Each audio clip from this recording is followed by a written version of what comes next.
Уралсервис технологиялық колледжі қызмет көрсету саласында заман талабына сай білікті мамандар даярлайтын 60 жылдық тарихы бар білім ордасы. Уралсервис технологиялық колледжі 2020-2021 оқу жылына мемлекеттік білім беру тапсырысы бойынша тігін өндірісі және киімдерді үлгілеу, шаштараз өнері және сәндік косметика, тамақтандыруды ұйымдастыру мамандықтарына талапкерлерді оқуға қабылдайды. Оқу негізгі және орта мектеп базасында қазақ және орыс тілдерінде жүргізіледі. Тігін өндірісі және киімдерді үлгілеу мамандығы, біліктілігі: арнайы пішуші, модельер, техник, технолог. Шаштараз өнері және сәндік косметика мамандығы, біліктілігі: шаштараз шебері, шаштараз модельер, суретші модельер. Тамақтандыруды ұйымдастыру мамандығы, біліктілігі: аспаз, кондитер, даяшы, технолог, менеджер.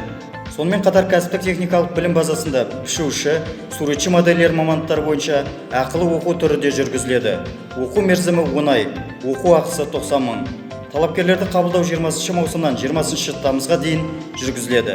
Барлық білім алушылар үшін жайлы оқу кабинеттері, шеберханалар, компьютерлік сыныптар, жатақхана бар.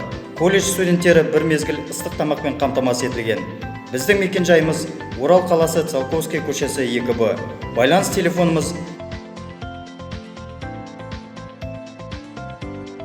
Еліміздің қызмет көрсету саласындағы озық технологияларды меңгеріп, ұшқыр идеяларыңыз арқылы жалындаған жастық шағыңызды білім алу мен кәсіпті меңгеруге арнағыңыз келсе, Уралсервис технологиялық колледжіне келіңіз.